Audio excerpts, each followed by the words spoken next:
Sitting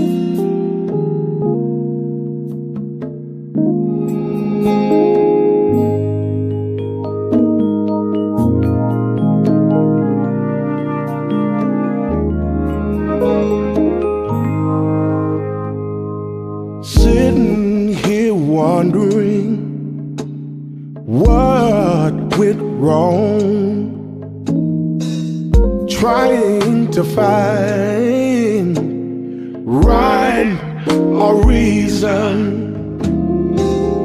Did everything he told me to do, but all I see are gray skies, not blue. He said to me, you're not alone. I'll never leave. You're not alone. Oh, walking down this road, this lonely road, all by myself, down on my knees, ask the Lord for help. God looked down on me and he heard my groan. He said, don't you know, my child, you're never alone. God said, he said to me, you're not alone. That's what God said to me. I'll never leave you. You're sure not, you're not alone. I'll never won't forsake you.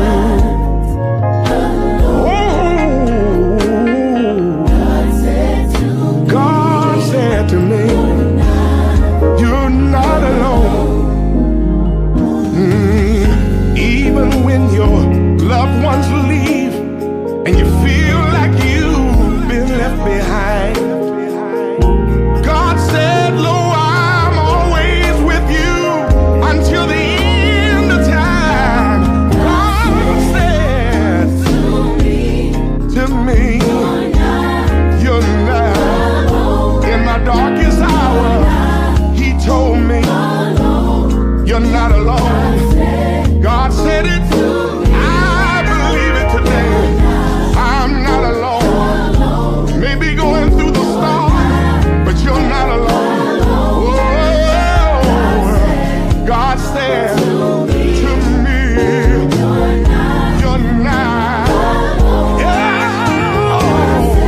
Yes, he did. He said it to me.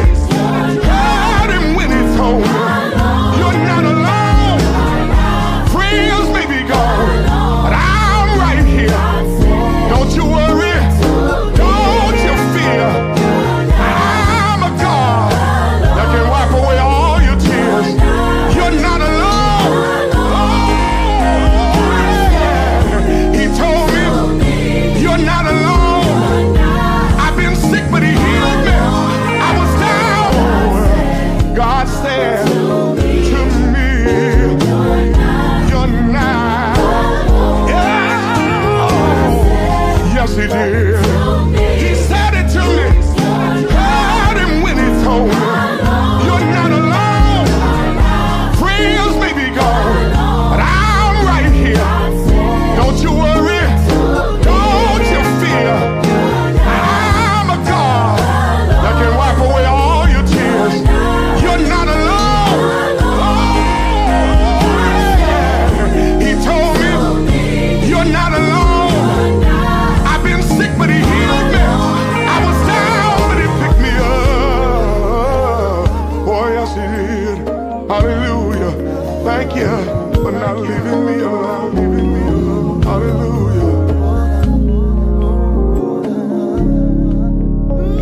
Well, praise the Lord, everybody. This is a day the Lord has made, and we are going to rejoice and be glad in it. Welcome to Midday Bible Study. Listen, I believe the day is going to be life-changing for you.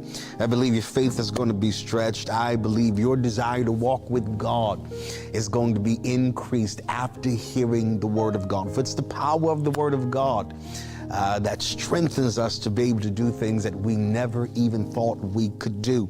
So do me a favor, make sure you text somebody, inbox somebody, make sure you hit that share button. That's right, hit that share button and help me spread the gospel of Jesus Christ literally around the world. That's right, this message is going all around the world because of people just like you. Let's get ready to go in and receive what God has for us on this day.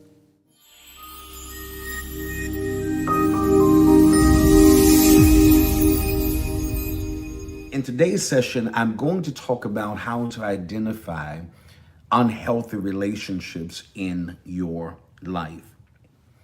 I think most people are oblivious to how significant and important great relationships are in your life and how essential they are for our well-being.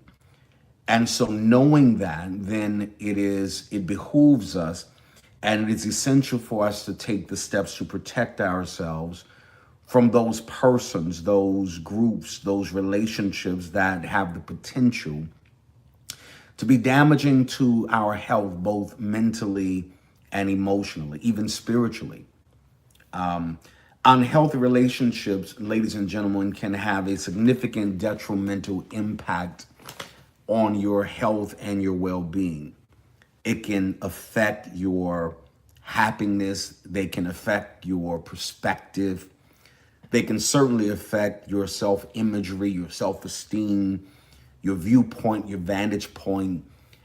And because they can have such a widespread effect in areas of your life, then again, it behooves you and I to streamline our company, to assess those who are attached to us, those who are acquainted with us, to be very sure that every single relationship that you and I are engaged in or have interaction with, they are healthiest that they can be. Now, the problem is most of us have some engagement with toxic individuals. And toxic relationships are for sure detrimental. They can even be abusive. They can cause you to question yourself. They can induce in you self-doubt. And so you have to be very sure that you are scrutinizing every person in your life that you are granting access to, and even those that you are considering granting some access to into your life, that you have to be sure, as much as you can, be as discerning as you can to make sure that you are entertaining relationships that are going to enlarge you and that are going to expand you and that are going to be a place of safety for you. Now, here's the reality. While no relationship is perfect, there isn't any relationship that I have ever known, ever been a part of, ever seen through the means of counseling individuals. Let me tell you, no relationship is perfect. But it is important to recognize the signs or begin to notice the indicators of an unhealthy relationship and know what to do, either to change it or to end it. How tragic is it when we are equipped with the knowledge to know when things are toxic, and we are privy to understanding signs and indicators when things are bad for us, but we choose to ignore them and we proceed into these relationships and become further damaged unnecessarily, all because we would not heed the signs and simply either employ measures to change it amicably, change it through understanding and knowledge of each other, or to decide that this has got to come to an end. Now, ladies and gentlemen, unhealthy relationships, no question about it, they contribute to perhaps the majority of the stress and the tension that you are under currently. Now, again, I'm not strictly talking intimate relationship. I can be a relationship, parent-child relationship, sibling relationship, work relationship, but whatever the definition of the relationship is, a great majority of the tension and the stress many individuals experience in their life can be attributed to the relationships that they are involved in. There is tension, there is conflict, there is stress, and it is not just limited to, again, a love affair or a work relationship. This is probably more prominent and more prevalent in family relationships than anyone wants to let on to. It amazes me that a great deal of the conflict and the stress that we experience relationally comes from family, comes from family members. And that's a whole nother dynamic because it always amazes me how the people who should have nurtured us and should have supported us by instinct can be jealous, can be envious of you. And that's a whole different dynamic that comes with its own tension. But you have to be able to recognize the signs of unhealthy relationships when they are spiraling to a healthy place, or when they were unhealthy from the beginning, but again, you chose to ignore it, decided to proceed as planned with it. And then you get angry with the other individual for how they're acting, when the reality of the matter is they pretty much acted the same. They were consistent in their inconsistency, but you chose to go with it. And so nonetheless, I think one of the greatest indicators of unhealthy relationship is a poor communication, a poor line of communication. The communication is ineffective. This might involve you don't talk about your problems. Everything seems to be swept under the rug. Everything that you have a concern about or an issue with seems to get the reply, we'll talk about that later. We'll deal with that another time. And there's a pattern of avoiding difficult issues. And it can come down to you even expecting the other person to be a mind reader. Hear me when I tell you that the only way communication is accomplished in any relationship is that you have to verbalize it, and that you have to be in receipt of knowledge from the other individual, that they have heard it, they understand it, and they interpret it, right? Because relationships are going to be doomed as long as you are under the impression, well, they know what I mean. They know how to read between the lines. Ladies and gentlemen, nothing contributes to more of an unhealthy relationship than a poor line of communication. When you lack the necessary skills that are so vital to be able to communicate effectively with each other. When it's a tragic thing when I'm walking around upset with my partner or the individual that you are involved in, and you're mad at them and they have no idea why. And when they inquire you as to why you're upset, you say, well, you should know, or you don't know me. Well, relationship is about constantly knowing, learning the other individuals, right? So stop thinking that the other person is a mind reader. The only way you can kind of zero in on a person's feelings for you is when you communicate what you like or do not like, and they do it or continue to do it. Now you can X off that they're not doing it because of ignorance. It's now an intentional act, right? But as long as you're walking around bottled up emotionally, well, she should know what I like, and he should know, I don't like this and that. Communication is so vital. No one is a mind reader. Stop getting defensive because I can't interpret your silence, right? You have to verbalize your wants, your needs, your desires, right? Now, there are some things naturally that you're going to pick up about the other person. They're going to pick up about you.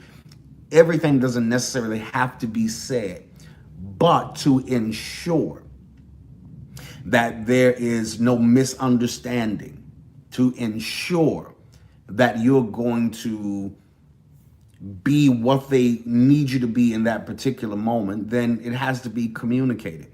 And I can't tell you how many relationships spiral downwardly rapidly because of the inability to communicate. Now, there are some signs that I think you should use to kind of check out some of the relationships in your life and to see if they are long-term healthy for you, or if they're going to be sort of cancerous. They're going to slowly come to a place of demise, and it's going to cost you time, emotional investment, and that you cannot get back. But I think there's some signs that if we would adhere to, that if we would open our eyes and become conscious of, that would cause us to avoid some unnecessary, potentially unrecoverable emotional damage. How do I know if I'm in a relationship that is unhealthy for me? Number one, it's crippling and not a conducive environment for your personal growth, self-expression, or evolving. Now that is vital, because anytime you express your desire to be more of an expanded individual, almost always it evokes a rageful resentment toward you because of your desire to want more or to be better and to have more out of life, because you not only desire it, but you understand that you deserve to have the kind of love that you're supposed to have. Now, incidentally, let me remind you, or let me say to you, that everybody does not have the capacity to love you at the level you should be loved. And so the problem is that most of the time we compromise and we settle for the capacity people can love us at, rather than holding out, right? Waiting for the right person to come along who has the capacity, the compassion to love us at the level that we deserve to be loved. A great deal of the tension is that you are connecting with people and your capacity levels are totally different. This is all I can give, but this individual needs more, right? And so when you're giving as much as you can give and the other person needs some more, then ultimately the friction is going to become so overwhelming that the only option and the safe place for your heart and your mind and your spirit is going to be to detach and to disconnect, right? Because there's nothing more frustrating than loving and loving and loving somebody. Here's the issue. The problem is not loving hard. The problem is not getting loved hard in return. I hear people say it all the time, you love too hard. No, it's not that you love too hard. You're just loving someone hard who doesn't have the capacity to match your level of giving, your level of intimacy, your level of commitment and compassion towards you. And so that relationship has the potential to become doomed if things aren't changed and addressed and adjusted. When you're in a relationship and it's crippling, it's not an environment that fosters your personal growth, your self-expression, or involving. You want to be in relationships with people who challenge you. Hey, let's read this. Let's find a book to enlighten us together, right? And I think that's important to understand in relationships. The more things you can do together, as opposed to saying, well, you need to do this so you can become more. I think it's more accepted. It becomes more palatable. People's guards have a tendency to go down when they realize that you're not talking at them, but you're talking with them and saying, let's do this together. Let's have a relationship that we are both interested in our self-improvement, our self-expansion, our evolving. So, because the problem is you never want to grow without the person that you're connected with, right? You want to be at a place where you're with someone who wants to grow with you, who has an appetite for advancement in every single area of their life. Because healthy relationships, ladies and gentlemen, should offer and foster safe spaces for personal growth. Watch this, and contribute to your becoming. All right.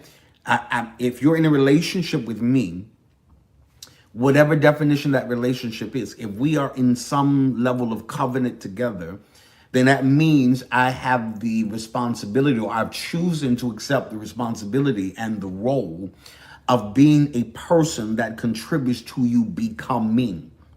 I should never be content with leaving you the way that I found you, in the regard of improving your life, or helping you see things from a different vantage point, or seeing life from a broadened perspective and from a deeper level of experience. Now, the reality of the matter is you should be with someone who is contributing to your becoming, people who are not intimidated by your desire for growth and happiness.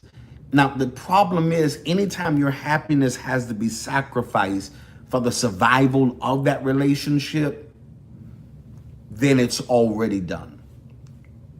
Let that sink in for a moment. Anytime your happiness has to be sacrificed, anytime the stipulation or the prerequisites within the confinements of that relationship is the sacrificing of your happiness in order for the relationship to thrive or to flourish, then it's pretty much done already. No relationship can survive and be healthy, right? And be beneficial for all involved if the only way the relationship can survive is that I have to sacrifice my own happiness. Ladies and gentlemen, what happens is the other person or persons become internally frustrated.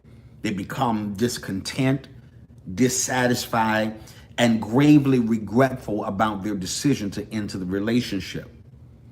The problem is, what most people don't realize when they are sacrificing their own happiness in order for the survival of that particular relationship is that they're always going to be miserable beyond their ability to define or articulate. Because there are people now who are in relationships that the only reason the relationship is still existing is because they have decided that they're going to prioritize someone else's happiness for the survival of the relationship. In other words, they sacrifice their own happiness for the relationship to exist, and that's not a long-term sustaining model. You have to reevaluate any relationship that you're not in the space to grow, to evolve, and have self-expression. Now, the second thing that I want to say to you in regards to these unhealthy relationships, how to really identify them and to take note of them, is that it takes more of a negative toll on you than it's providing a feeling of total bliss, enjoyment, and excitement. I know that I'm in a place that's unhealthy for me because it's taken more of a negative toll on me psychologically, emotionally, spiritually, even physically. It's taken more of a negative toll on me than it's providing a feeling of total bliss, enjoyment, and excitement. Now, if you feel like you're in a relationship that is draining your energy, always seems to leave you exhausted and spent, no doubt it's causing your level of enthusiasm and hopefulness to diminish for the resurgence of the passion you once had for it. Now, I want that to sink in because there are a lot of individuals who are saying, I'm gonna give it more time. Now, understand, in this particular aspect of this relational presentation, my question to you is, how much more time are you going to keep giving them to prove to you that they are a waste of your time? How much longer? I mean, seriously, I'll wait another 3 months, another year, another 5. How much more time are you going to keep giving to people to prove to you that they are a waste of your time? I know this relationship is unhealthy because it's suppressing my bliss, my joy, I should be enjoying you. I shouldn't be enduring you. Let me say that to you again. You should be enjoying them, not enduring them. They should be enjoying you, not simply enduring you. Because if you're in a relationship of any kind, and it's taken this kind of taxation on your mind and on your heart and on your spirit and on your will, and you keep feeling so drained and internally you feel miserable, chances are that all of the enthusiasm and the passion that you have lost perhaps may never be recaptured or regained for that relation or that type of relationship again, because it's unhealthy.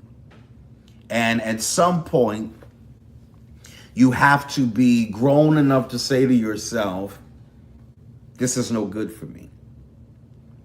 And the challenge with that is, because I know what it's like to have something that's no good for me, but feels good to me. Every one of you do. You know this is going nowhere. But for now, I want this. This is the feeling. This is the feeling, the excitement that I want. But the truth of the matter is, ladies and gentlemen, at some point you have to wise up and be grown enough to say to the other individual, and most of all, say to yourself, this is going nowhere. You know it's not going anywhere. You've seen this before. You've seen this particular cycle. And in your heart and your spirit is telling you this is not going to go anywhere. It's unhealthy. And so it's never going to be fulfilling. It's never going to be fruitful. And it's not going to be something that belongs in your future. I say it all the time. Just because they want you don't mean they deserve you, right? And so you have to determine, is this an unhealthy pairing, partnership, covenant?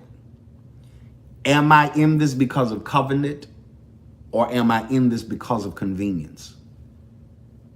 Am I connected with them because this is covenant? This is meant to be. God said this. My heart is telling me this.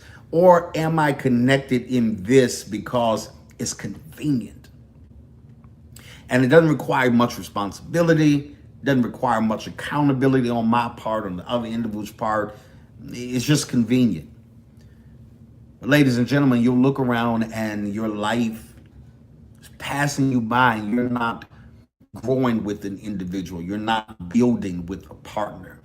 You're not doing anything that's going to outlive you in your lifetime because you are so consumed by the convenience of relationships that are at the core unhealthy for you. And for some reason, you cannot let go. Ladies and gentlemen, again, no one can make that decision. It's a matter of maturity. It's a matter of self-reflection. It's a matter of, do I want to keep taking myself through these same kind of hoops and circles? And ultimately, I know it's an unhealthy situation for me. Number 3, you know that you're in this unhealthy relationship that's not really conducive for who you are, who you've been called to be, or whatever your assignment, whatever your gift in, whatever you're supposed to be doing in life in terms of your purpose, is because they hold you responsible and accountable for their emotional instability. Now, hear me really well. If you are involved with someone who tends to blame you for their anger, their problems, their stress, and you find yourself in a place where you're always trying to defend yourself or trying to be understood, newsflash, they're never going to get it.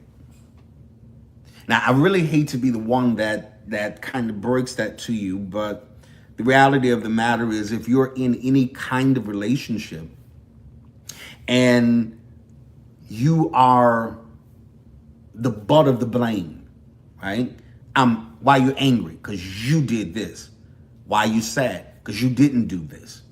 Why are you feeling this way? It's because of you. And you're in this unhealthy relationship that's dismantling your confidence. It's destroying your esteem about your ability to operate and process and maintain a relationship. And as long as they keep blaming you, then you spend the majority of the time in that relationship being consumed by trying to defend yourself for something you didn't do. He's blaming you. She's blaming you for what the person before you did. She's blaming you for what the father didn't do, right? And you're in a relationship where all you're doing is defending yourself and you are struggling just to be understood. And it's going to be mentally debilitating. It's going to be depleting on you. And the reality of the matter is, sometimes, let me not even say sometimes, the majority of the times, the majority of the cases in relationship structures like this, it just doesn't work. Because hear me, when I'm not going to spend all of my time defending myself to you, to anybody, right? And I'm not going to be the butt of the blame. This is a person who has unresolved issues. This is a person who has bottled up emotions that will lash out at you for something that, again, you didn't do, but somebody else did. And because what you did remotely resembled that same pattern, now you are reaping the backlash from other people and from moments you weren't even in. But what I want to tell you, that the relationship is unhealthy whenever they have assigned you to be the individual that has to be responsible and accountable for their own emotional instability. I have enough weight on me to keep my emotional state in check without having to deal with the baggage and the blame of you telling me that I've got to be responsible for your emotional instability. And if you know individuals like that, I promise you, you watch them for a year, 3 years, 5 years, you will see they can never maintain a long-term relationship. And whenever the relationship ends, you can best believe it's never their fault. They never did anything. Nothing they did was ever questionable. It's always the other individual. And that kind of relational dynamic rarely has any hope of being successful, because it's just not healthy from the start. The next thing I need you to understand when we're talking about identifying these unhealthy relationships in all of our lives, because they're there. Just because you haven't really paid close attention doesn't mean they're not there. But when you start surveying and evaluating these relationships that are in and around our lives, then you will begin to see, perhaps I've been harboring some unhealthy relationships. I've been wondering why my spirit is always low when I come around them, and why I always get this feeling something is uneasy. It's because you have in your circumference, you have people around you who are unhealthy for your environment. Next thing that is critical is that the conflict and arguments are a common occurrence. Now, hear me when I say everybody who's in a relationship, who's ever been in a relationship, you understand that if you're in a relationship with anybody, you're going to have some conflict. No question about it. I don't care what the definition of the relationship is. There's going to be some conflict. There's going to be some disagreement. Of course, that's just the nature and the dynamics of merging with other individuals. Your personality, your background, your experiences, your history, your upbringing, meshing with theirs. Of course, there's going to be some conflict. But hear me when I tell you, ladies and gentlemen, your relationship, healthy relationships, were never supposed to be determined or defined by conflict or fighting or blaming each other or disastrous antics toward each other, right? Healthy relationships are not defined by conflict and fighting, although there's going to be some conflict, although there's going to be some days you get on her nerves, she gets on your nerves. There's going to be some days, listen, I just need to take a walk, clear my head. That's not abnormal. In fact, that is healthy. And if I had time to go into that, we would. But that's some healthy things to do in order to embellish and to undergird the relationship. But I mean, you have conflict every day.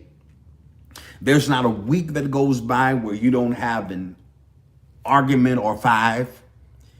There's never a moment when you're on the same page, when you are in agreement with each other. There's never a moment when some compromise comes from you, compromise comes from the other person or individuals in your life. Because remember, ladies and gentlemen, it takes 2 people to argue, right? And somebody else's unreasonable or crazy behavior is never an excuse for you to do the same. There's nothing that is more irritated and frustrated than when somebody's trying to fight with you and you're not giving them any fight back. You know what I'm talking about.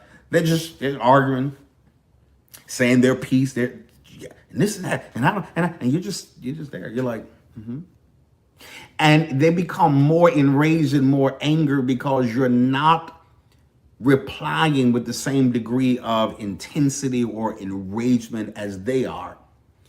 And you have to watch it, because some people only feel alive when they're killing you emotionally, killing you with their words, trying to belittle you, trying to berate you, trying to talk down to you. And if you're in an environment or any kind of relationship where it seems to be characterized and seems to be defined by continual conflict, which means, incidentally, that if there's always conflict, that means no one's taking the other person's expression of what they like or don't like that serious, right? Because generally, when you have these kind of continual conflicts, it's about repetitive issues, right? So I told you I didn't like this. You told me you didn't like when I do this. And so at that point, I have to make the decision to modify my behavior, modify my speech, or adjust my actions so that it's very unlikely this will happen again. And so after we've discussed certain things and we still keep having the conflicts about the same things, one of us or both of us are not taking each other seriously. And again, that is a recipe for disaster. And it's also a clear-cut sign that what you're in or what you're even proposing to become or get yourself into is unhealthy. And you should avoid that at all costs. The next thing, as we're talking about really how to process and identify these unhealthy relationships, is because the bad is getting worse, right? All those things that were negative that we discussed, that we talked about, that we addressed with each other. Hey, this is I would rather you do this. I would rather you change this.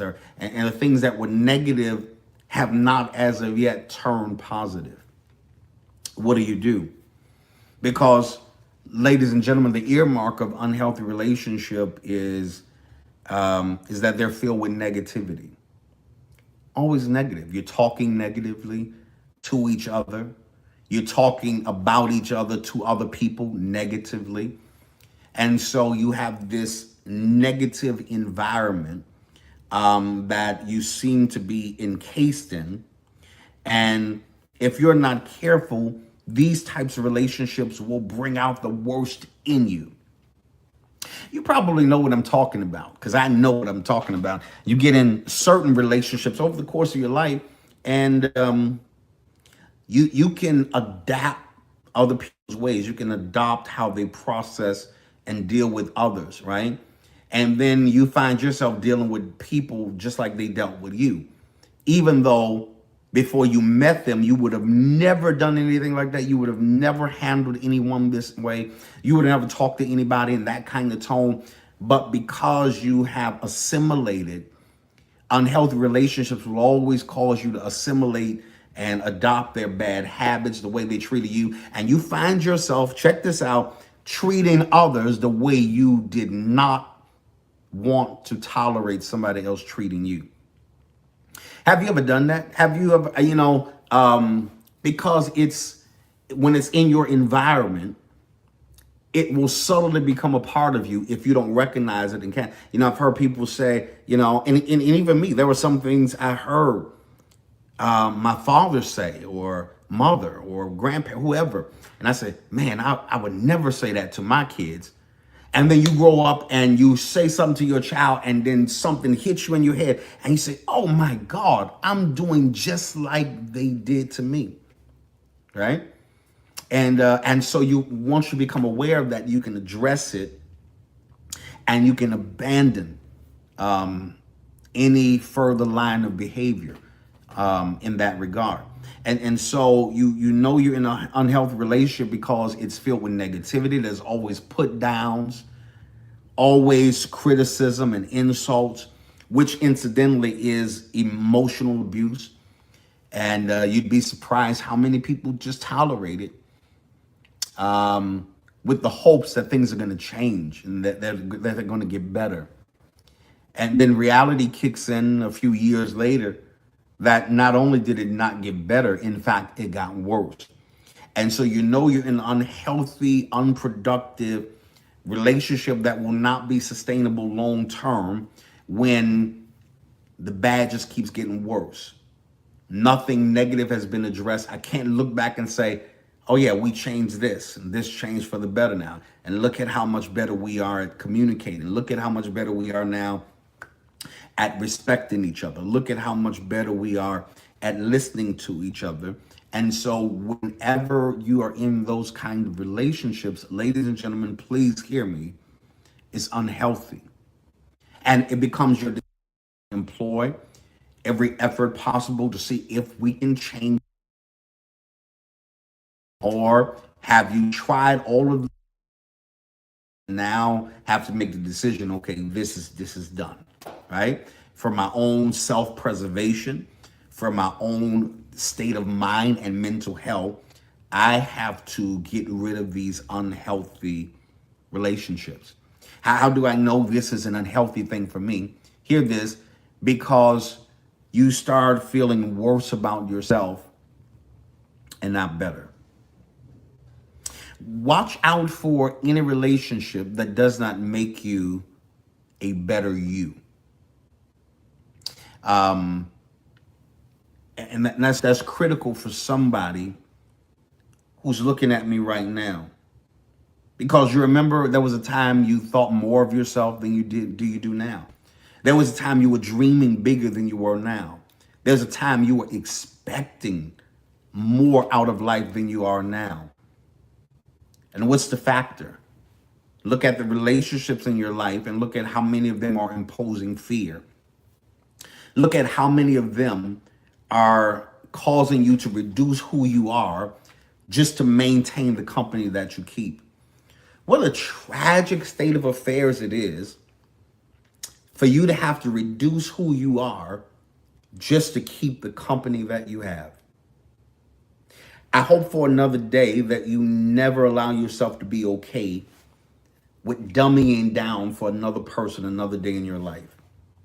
You got to be in relationships that build you, not relationships that judge you, that make you feel bad about your experiences, bad about your past, because healthy relationships are about acceptance. They are about compassion again. They are about saying, listen, everybody has a past. Whatever you did, you did. Whatever I did, I did. But that does not give me a license to constantly throw that in your face, to use it to demean you, to demoralize you, to make you feel less than who you are. And so healthy relationships, ladies and gentlemen, always make you feel better. They make you want to be better. There is no better compliment, at least in my opinion. One of the great compliments that a woman can give a man that they're in a relationship with is, you make me a better person. I'm better because of you. I'm better because of your example, because of your impartation, because of your input in my life, because of your example. I'm better because of it. Everybody needs to be in a relationship that makes them feel better about themselves, that makes them see themselves in an elevated state, that makes them and allows them to see themselves like no one before them ever made them see themselves, right? You got to be in a relationship that that supports you at your core, supports your dreams, supports your values, pushes you to live up to the level of your capacity and potential. Not relationships that try to marginalize you and push you in the corner and relegate you to only being able to do one thing. You got to be in a relationship with somebody who thinks you're great and wonderful and spectacular. Otherwise, why are you here? Right? I got to be in a relationship. I require too much attention. I got to be in relationship with people. And there are people out there who have to be in relationship with individuals that are going to complement them, right? We just fit. We complement each other. We are compatible. And ladies and gentlemen, whenever you are in any kind of relationship where you feel worse about yourself than you feel better, then it's time to reevaluate that and decide, how much longer am I going to drag myself through this emotional massacre without expressing how much I care about myself? This is why I got to get out of this. and do it pretty quickly to retain my sanity. And so you got to be aware of any unhealthy relationship that is around your life. How do I know it's unhealthy for me? Because here's one of the big ones, and it is that the focus is always on the other person. They're the star of the narrative of your lives together. And you play the supporting role, the background, not even supporting, an extra in the film. They're the headliner. They're the star. And the focus in that unhealthy relationship, the focus is more about changing the other person rather than working on changing themselves.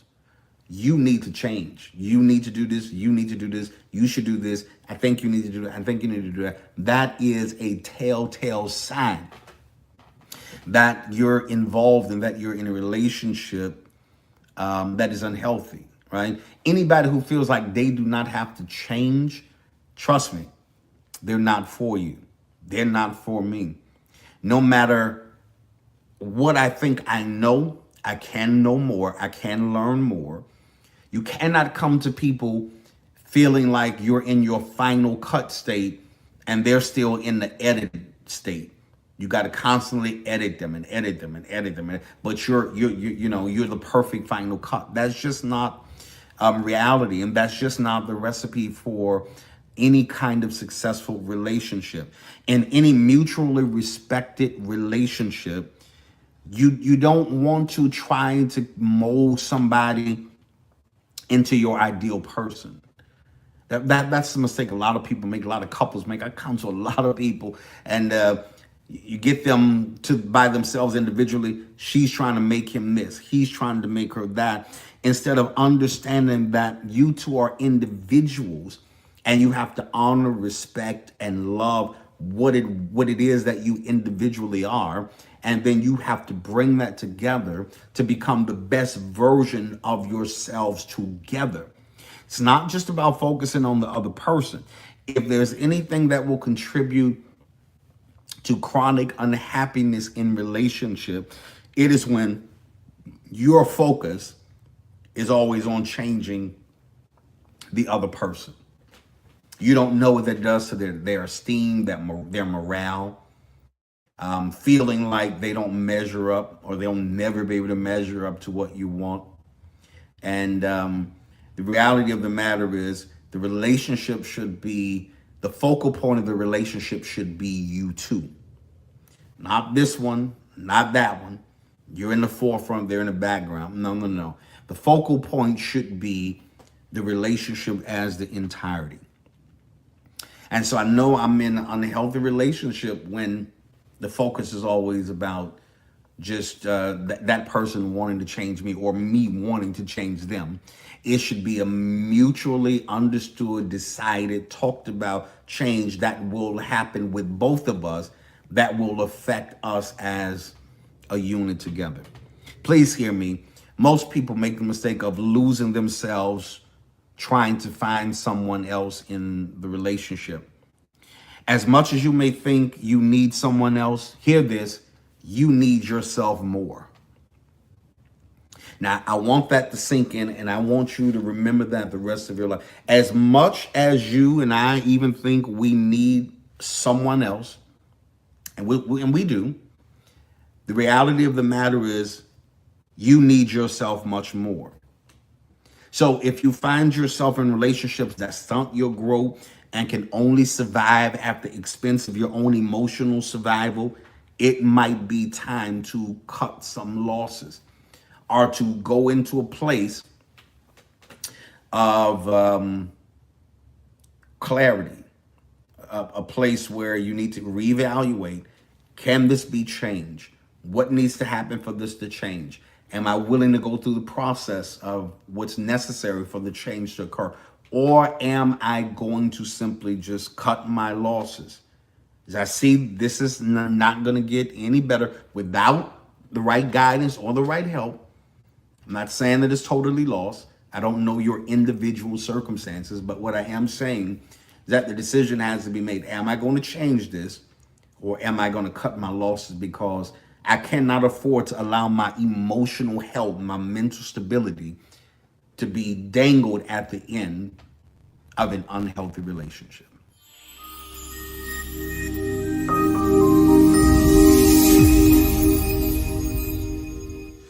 Well, I don't want to assume that every one of you who are watching me on this day is saved or have a relationship with Jesus Christ or even has a church home. I don't want to make that assumption. I want to know for sure, and I want you to know for sure, that if Jesus Christ was to come back now, that you would absolutely go back with him.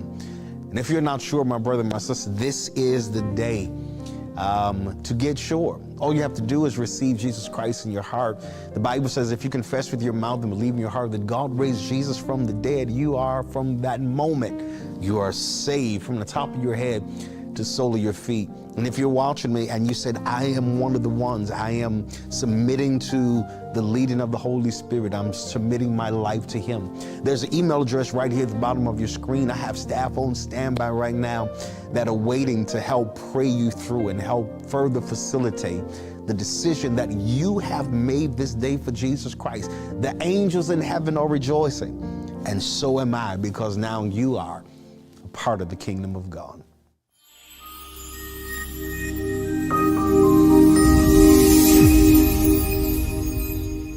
Well, it's time to bless the Lord all over the world. That's right. You're a part of our global worship experience as we worship the Lord in our giving. Giving is an act of worship as we bring unto him a portion of those things that God has so graciously gifted us and graced us to have. We honor him when we do so. First of all, as you prepare the Lord's tithe, he told us that we ought to bring all the tithe into the storehouse, that might be meat in the house of God. When he's talking about meat, he's not talking about steak and salami. He's talking about fresh revelation. That every time you would tune in, every time you would be a part of this service, that you would hear and be the recipient of fresh revelation. Tithing keeps the heavens open over your lives, where God continually begins to outpour favor and blessings on your life. As you are preparing your offering this day, I want to challenge as many of you that will stand with me, those who can do it, those who feel the leading of the Holy Spirit to do it. I want you to get a $33 seed offering today. I just sense in my heart that it's going to trigger what I see is like an avalanche effect, that when the seed hits the ground, blessing upon blessing upon blessing are getting ready to be released and revealed in your life. Not just monetarily, but answers you've been needing, clarity you've been needing, directions you've been waiting on, calls you've been waiting to get back. I believe that this seed is a trigger seed. It's going to trigger those things that you've been needing and that you've been wanting from God. The giving means are right here at the bottom of the screen. Find the one that's most convenient and take advantage of it. If you don't want to give electronically, make sure you take advantage of being able to mail your seed in. That's right. There's a mailing address right here at the bottom of your screen. Get a stamp, an envelope, a money order, cashier's check. Send the seed in. We're going to pray over it and pronounce God's blessing over your life. You're in a season of divine overflow and abundance. Keep on giving. God's not through giving back to you yet.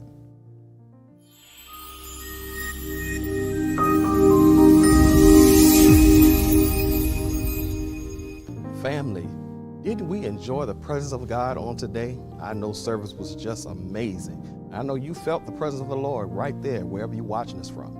Right now, it's giving time, and we want to make sure that we sow into the man of God's life. He's delivered a powerful word to uplift us and teach us and to encourage us and strengthen our faith. And now is your opportunity to participate in sowing a seed into the man of God's life. So easy to do. You can go to his personal cash app at $Henry W. Bolden 3. Yeah, that's right, $Henry W. Bolden 3. Or you can go to his personal website at henrybolden.com. Go ahead, sow a good seed into the man of God's life. God bless you.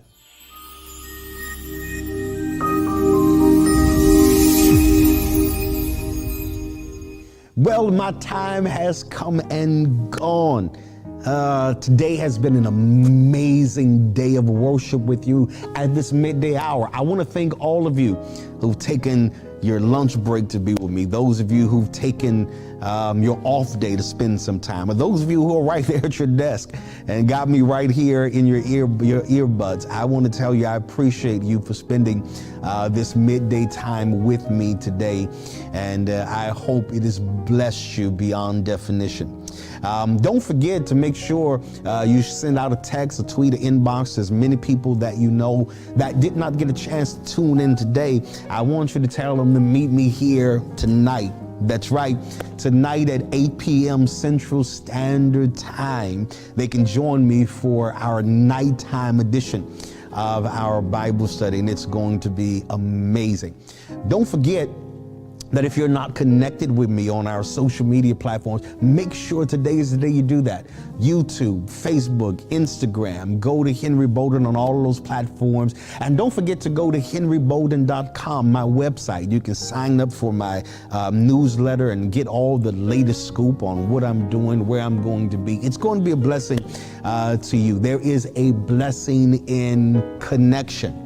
All right, well, I'm out of time for now. God knows I hate to leave you. But as I always say in parting, that things can change for you at any moment. I'll see you next time.